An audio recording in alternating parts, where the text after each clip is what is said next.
ఇక్కడ వాల్యూ ఎంత వస్తుందంటే 001 వస్తుంది. సో ఇప్పుడు ట్రాక్ బాగున్నట్ట కాదు కదా, ఏమైంది షార్ట్ అయింది. షార్ట్ అయినప్పుడు మనం ఏం చేసినాం, రోసిన్ మెథడ్ అప్లై చేసినాం. అప్లై చేస్తే ఫస్ట్ ఎవరు ఇది హీట్ అయింది అనుకుందాం, ఏది ఈ కెపాసిటర్ ప్యారలల్ లో ఉందా సిరీస్ లో ఉందా, ప్యారలల్ లో ఉన్న కెపాసిటర్ అనేది షార్ట్ అయింది.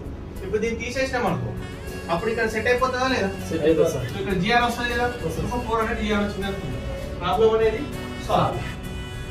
మరి ఇక్కడ దీన్ని రీప్లేస్ చేయాల్సిన అవసరం ఉందా, లేదు. ఎందుకు, ఇది ప్యారలల్ కనెక్షన్.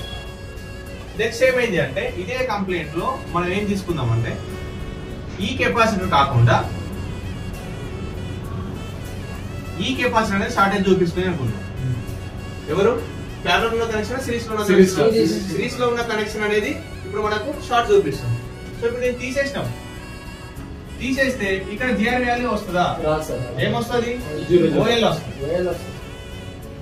ఏమొస్తుంది, ఓఎల్. అంటే ఏమైంది, తీసేసినాక లైన్ అనేది ఓపెన్ అయింది. మరి ఇక్కడ దీన్ని తీసేసి అలానే వదిలేయాలా, ఇక్కడ ఏం చేయాలి, రీప్లేస్ చేయాలి. మరి రీప్లేస్ చేయాలంటే ఏ కెపాసిటర్ పడితే ఆ కెపాసిటర్ రీప్లేస్ చేస్తే అవుతుందా, దాంట్లో మళ్ళీ ఏముంటాయి, కెపాసిటర్ యొక్క వాల్యూస్ ఉంటాయి.